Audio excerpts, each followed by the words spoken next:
नमस्ते दोस्तों, आप सुन रहे हैं the Patil sir CBSE academy ये चैनल। चलो, जैसा कि आप जानते हैं, हम हमेशा ही मराठी और हिंदी इन दोनों भी लैंग्वेज में समझने की कोशिश करते हैं। चलो, आज हम देखने वाले हैं जाता अस्ताला ये पोयम। चलो, तो ये जो पोयम है अपने इंडिया के most popular personality Gurudev Rabindranath Tagore इन्होंने लिखी है। लेकिन क्या आप जानते हो, सुबह सुबह आप जो जनगण मन या अपना जो राष्ट्रगीत गाते हो, तो वो भी इन्होंने लिखा है। क्या आपको पता है वो कौन सी लैंग्वेज में है? हाँ, तो अपना जो जनगण मन है वो बंगाली लैंग्वेज में है। कौन सी लैंग्वेज में? बंगाली। ठीक है, कोई बात नहीं। तो आज की ये जो पोयम है, ये भी बंगाली लैंग्वेज की ही है, लेकिन उसको ट्रांसलेट किया गया है मराठी में। चलो, वो बात की बात है। पहले हम गुरु रविंद्रनाथ टैगोर जी के बारे में जान लेते हैं कि ये कैसी पर्सनैलिटी थी। चलो, देखते हैं इनका परिचय। तो देखो, विश्वविख्यात बंगाली कवि, महाकवि, है ना। बंगाली यानी आपको पता है, पश्चिम बंगाल के जो रहने वाले लोग थे उनको कहा जाता है बंगाली। जो महाराष्ट्र के रहने वाले लोग उनको कहा जाता है मराठी। तो वैसे ही रविंद्रनाथ टैगोर ये पश्चिम बंगाल के रहने वाले थे, इसलिए इनको बंगाली महाकवि कहा जाता है। लेकिन वैसे तो अपने भारत के ही महाकवि थे। चलो, इनके बारे में देखते हैं। कथाकार, है ना, मतलब बहुत सी इन्होंने स्टोरी भी लिखी है, इसलिए इनको कहा जाता है कथाकार। कादम्बरीकार, मतलब इन्होंने बहुत सारी नॉवेल्स भी लिखी है। इतना ही नहीं, नाटककार, है ना, मतलब इन्होंने बहुत सारे प्ले भी लिखे हैं, ड्रामास। उसके बाद चित्रकार, यानी ये एक बहुत अच्छे चित्रकार भी थे, एक बहुत अच्छे पेंटर भी थे। उसके आगे देखते हैं। शिक्षण तज्ञ, यानी बहुत ही अच्छे एजुकेटर थे, मतलब अ, जो पैडागोजी रहती है ना, एजुकेशन, उसमें भी इन्होंने अपना योगदान दिया है। आगे देखते हैं। मानवतावादी विचारवंत, है ना, मानवता यानी ह्यूमनिज्म, है ना, जो लोग सिर्फ ह्यूमनिज्म को ही मानते हैं उनको कहा जाता है मानवतावादी। चलो, आगे देखते हैं। स्वतंत्र भारताच्या राष्ट्रगीताचे रचनाकार, यानी अपना भारत को आजादी मिलने के बाद अपना जो राष्ट्रगीत है वो इन्होंने ही लिखा था। आगे देखते हैं। जागतिक कीर्तीच्या नोबेल पुरस्काराचे भारतच नव्हे तर आशियातील पहिले विजेते, मतलब जो दुनिया का सबसे बड़ा जो प्राइज है जिसको नोबेल प्राइज कहा जाता है, वो एशिया में सबसे पहले गुरुदेव रविंद्रनाथ टैगोर जी को ही मिला था। आगे देखते हैं।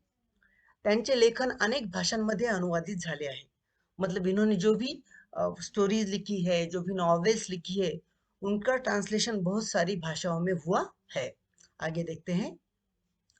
शांती निकेतन आणि विश्व भारती या त्यांनी स्थापन केलेल्या शैक्षणिक आणि सांस्कृतिक संस्थांनी जगभरात कीर्ती मिळवली। मतलब देखो, तो रविंद्रनाथ टैगोर जी ने शांति निकेतन और विश्व भारती नाम की बहुत बड़ी संस्थाएं एस्टेब्लिश की थी।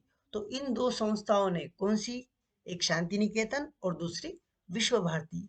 भारत में एजुकेशन के क्षेत्र में, सांस्कृतिक क्षेत्र में बहुत अच्छा योगदान दिया। इतना ही नहीं, तो इंडियन कल्चर को पूरी दुनिया में पहुंचाने का काम इन्होंने इन संस्थाओं के द्वारा किया। आगे देखते हैं। रवींद्र संगीत ही त्यांनी भारतीय संगीताला दिलेली मौल्यवान भेट आहे। देखो, तो एक बहुत ही क्रिएटिव किस्म के आदमी थे।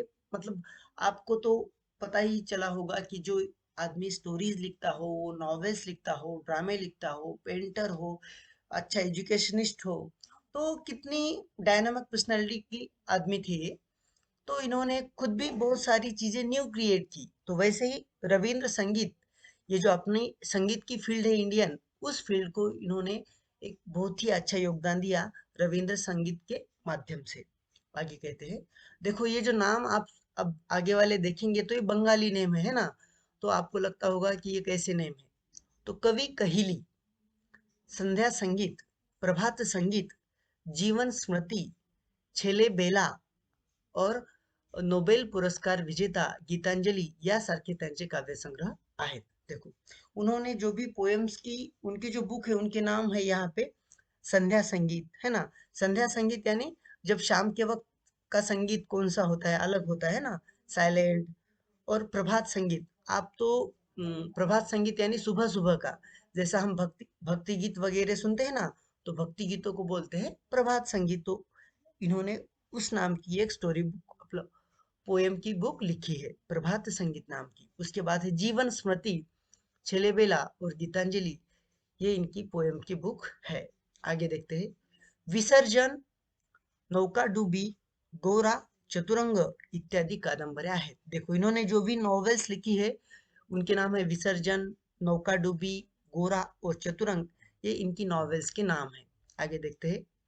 वनफूल, शैशव संगीत ही खंड काव्य है ना, जैसे रामायण महाभारत ये महाकाव्य है ना, उसी तरह से इन्होंने भी खंड काव्य मतलब उनके उससे थोड़े से छोटे छोटे लिखे हैं, उनका नाम है वनफूल और शैशव संगीत, ये इनके खंड काव्य है।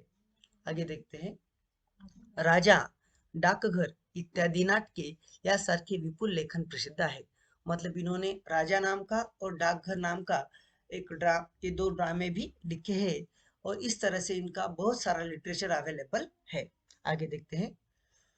प्रस्तुत बंगाली कवितेचे मराठीत स्वैर रूपांतर श्यामला कुलकर्णी यांनी केले आहे। देखो यहाँ पे जो पोएम हमको दी गई है, इसका स्वैर अनुवाद, स्वैर यानी वर्ड टू वर्ड नहीं, थोड़ा सा मतलब थोड़ी सी आजादी लेकर, कुछ ज्यादा ही उसमें उसको ग्लैमराइज करने की आजादी लेकर यहाँ पे उसका ट्रांसलेशन किया गया है। उसको कहते हैं स्वैर रूपांतर। स्वैर यानी मुक्त रूप से, जैसा चाहो वैसा, लेकिन जो मीनिंग है उसमें बदलाव ना हो, इस तरह से इसका ट्रांसलेशन किया गया है। आगे देखते हैं। हम्म या कवितेत महाकवी टागोर यांनी सूर्य आणि पणतीच्या प्रतीकाद्वारे अगदी छोट्या जीवातही जगाला काहीतरी देण्याची, जग सुंदर करण्याची क्षमता असते, हे सांगितले आहे। देखो ये जो पोएम है, ये हमें बहुत बड़ा एक मॉरल लेसन देने के लिए यहाँ पे दी गई है। क्या मॉरल लेसन दिया गया है यहाँ पे? कि पहले मैं थोड़ी सी आपको समरी बताता हूँ। एक दिन क्या होता है कि जब सूरज जो है, वो जब सनसेट होने का टाइम आता है, तब सूरज को बहुत बुरा लगता है कि अब मेरे जाने का वक्त आ गया है, और जब मैं चला जाऊंगा तब ये सारी धरती जो है वो अंधेरे में डूब जाएगी। अब इस पूरी धरती को अंधेरे से कौन बचाएगा? सूरज ऐसा सोच रहा था। तो ऐसे वक्त कोई भी सामने नहीं आया, लेकिन थोड़ी देर बाद एक छोटी सी अ, एक छोटी सी जो पंक्ति रहती है, छोटा सा जो दिया रहता है ना, छोटा सा जो एक ऑयल लैंप रहता है, वो सामने आता है और उसको नम्र भाव से कहता है कि हे भास्कर, हे सूरज, मेरी क्षमता तेरी इतनी बड़ी तो नहीं, लेकिन एज मच एज, जैसा हो सके वैसा मैं इस अंधेरे से इस अर्थ को मतलब बचाने की कोशिश करूंगी। तो फिर आप फिक्र ना करें, आप ज्यादा बुरा महसूस ना करें, क्योंकि आप चले जाने के बाद मैं मेरी शक्ति के अनुसार इस दुनिया को अंधेरे से बचाने की कोशिश करूंगी। या ऐसा संवाद यहाँ पे दिया गया है। तो देखते हैं। यहाँ पर हमको साइड में एक बंगाली पोएम दी गई है, और उसके साइड में उसका मराठी ट्रांसलेशन दिया गया है। देखो, तो फिर थोड़ा सा हम बंगाली पढ़ने की कोशिश करते हैं, है ना। देखो यहाँ पे बंगाली पोएम क्या दी गई है। कले वे मोर कार्य, कहे संध्या रवि। देखो, कले वे मोर कार्य, कहे संध्या रवि, मतलब रवि, रवि यानी सूरज, संध्या यानी रात को। तो रवि जो है, सूरज जो है, वो रात को कहता है कि सुनिया जगत रहे निरुत्तर, माटिर प्रदीप्त छिले, छे कलिम स्वामी, आमार हे टकू, करीबता अभी। मतलब सूरज कहता है कि हे रात्रि, जब मैं चला जाऊंगा, अब मैं सनसेट होने के बाद मैं तो चला जाऊंगा, लेकिन मैं चला जाने के बाद इस दुनिया को रोशनी कौन देगा? तो ये बात सुनकर एक छोटी सी ऑयल लैम्प सामने आती है, और वो कहती है कि ज्यादा बुरा मत मानो, तुम जाने के बाद जैसा हो सके वैसा मैं इस दुनिया को रोशन करने की कोशिश करूंगी। ऐसा ही छोटी सी बंगाली पोयम में कहा गया है। अब उसका हम मराठी में अनुवाद देखते हैं, जो कि श्यामला कुलकर्णी जी ने किया है। देखो क्या कहा है यहाँ पे पोएम में, देखते हैं। जाता अस्ताला सूर्याचे डोळे पाणावले। मतलब जब सनसेट होने का वक्त आता है, तो सूरज की आंखों में पानी आता है। क्यों पानी आता है? तब देखो उसके मन में क्या चल रहा है। जाईन मी जर या विश्वाचे, हुईल कैसे भले। मतलब सूरज सोचता है कि जब अब सनसेट हो जाएगा, जब मैं चला जाऊंगा, तब इस दुनिया का क्या होगा, है ना। अंधारामध्ये बुडून जाईल सगळीच सारी धरा। मतलब जब मैं चला जाऊंगा तो सारी धरती जो है वो अंधेरे में डूब जाएगी। आगे देखो। हम्म कुणी वाचवा या पृथ्वीला, करा करा हे हो त्वरा, कुणी न उठती कुणी न पुढती, कुणासना शाश्वती। देखो, जब सूरज ऐसा कहता है कि जब अब मैं चला जाऊंगा तो इस धरती, ये पूरी धरती अंधेरे में डूब जाएगी, तो कोई तो सामने आओ, कोई तो मुझे कहो, कोई तो जल्दी करो इस दुनिया को अंधेरे से बचाने की। तब ये सूरज की बात सुनकर कोई भी सामने नहीं आता है, क्योंकि किसी को भी इतना कॉन्फिडेंस नहीं होता कि हम सूरज उतनी रोशनी दे सकते हैं, इसीलिए कोई भी सामने नहीं आता है। तो आगे देखो। इकडे तिकडे बघत हळूची, पंक्ति ए पुड़ती। देखो, एक छोटी सी पंक्ति जो रहती है, वो देखती ही क्या रे, सूरज कह रहा है कि कोई तो सामने आओ इस दुनिया को अंधेरे से बचाने के लिए, लेकिन कोई भी सामने नहीं आ रहा है। तब वो छोटी सी पंक्ति बेचारी इधर उधर देखती है, और सब लोगों की खामोशी देखकर वो ये डेयरिंग करती है। क्या डेयरिंग करती है, तो देखते हैं, देखो। इकडे तिकडे बघत हळूची पंक्ती एपुरती, विनम्र भावे लवून म्हणे ती, तेजोमय भास्करा। देखो, ये पंक्ति बेचारी इधर उधर देखती है, उसको ऐसा लगता है कि सूरज तो कह रहा है कि कोई तो बचाओ, लेकिन कोई भी आंसर नहीं दे रहा है। तो वो बेचारी पंक्ति सामने आती है और विनम्र भाव से कहती है कि हे भास्कर, हे सनलाइट, है ना। क्या कहती है कि हे भास्कर, यानी हे सूरज, मम तेजाने जमेल तैसी उजळून टाकीन धरा, वच हे ऐकून त्या तेजाचे डोळे ओलावले। तब वो पंक्ति कहती है कि मेरा तो तेज बहुत छोटा है, लेकिन मेरे छोटे से तेज से मैं कोशिश करूंगी कि जो तुम जाने के बाद जो अंधेरा छाने वाला है, मैं उस दुनिया को उस अंधेरे से बचाने की कोशिश करूंगी। मेरी जितनी शक्ति है, मेरी उतनी शक्ति से मैं ये प्रयास करूंगी कि इस दुनिया को अंधेरे से बचा सकूं। तो उसका ये वच वच यानी वचन, है ना, उसका ये डायलॉग सुनकर वो जो सूरज था, उसकी आंखों में पानी आता है। और बाद में क्या होता है, तृप्त मनाने आणि रवि तो झुकला अस्ताकडे। जब उसकी ये बात रवि सुनता है, सूरज जब उस पंक्ति की बात सुनता है कि, तब उसकी आंखों में पानी आ जाता है और उसको अच्छा लगता है, चलो अगर मैं भी चला गया तो मेरे जाने के बाद ये जो पंक्ति है, ये पंक्ति इस दुनिया को अंधेरे से बचाने की कोशिश करने वाली है। तो मेरी जो विरासत है, कौन सी, प्रकाश वाली, उस विरासत को चलाने का काम पंक्ति को सौंप कर वो सूरज चला जाता है। तो देखो बच्चों, हमें इस पोयम से क्या मॉरल ऑफ द लेसन ले सकते हैं हम, है ना, क्या मॉरल ले सकते हैं इस पोयम से।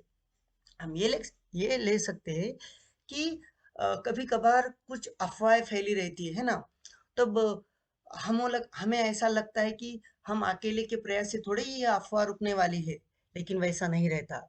अगर कोई अफवाह अगर फैलती है, तो हमने भी कोशिश करनी चाहिए उस अफवाह को मतलब रोकने की अपनी कैपेसिटी के द्वारा, है ना। जैसे कि अब कोरोना का दौर है, तो इस दौर में हर रोज नई नई अफवाहें आती रहती है और हम चुपचाप बैठते रहते हैं। लेकिन हमारी ये रिस्पॉन्सिबिलिटी है कि जैसा हो सके वैसा इन अफवाहों को फैलाने से हमने रोकना चाहिए। तो यही ये पंक्ति की तरह अपने भी हमने भी कार्य करना चाहिए। तो इस तरह से हमने देखा कि एक छोटी सी पोयम, लेकिन उसमें इतना सारा मीनिंग समाया हुआ है ना। तो एक अच्छे पोएट की खासियत ही वही होती है कि वो मिनिमम शब्दों में मैक्सिमम अर्थ बताने की कोशिश करता है, और ये रविंद्रनाथ जी ने किया है। देखो बच्चों, तो इस तरह से हमने ये पोयम और उसका मीनिंग समझाने की कोशिश की है। मुझे उम्मीद है कि आपको हमारा ये प्रयास अच्छा लगा होगा। अगर हमारा ये प्रयास आपको अच्छा लगा, तो कृपया इसे लाइक करें, शेयर करें और कमेंट करना ना भूलें। धन्यवाद। आप देख रहे थे the Patil sir CBSE academy ये चैनल। Thank you.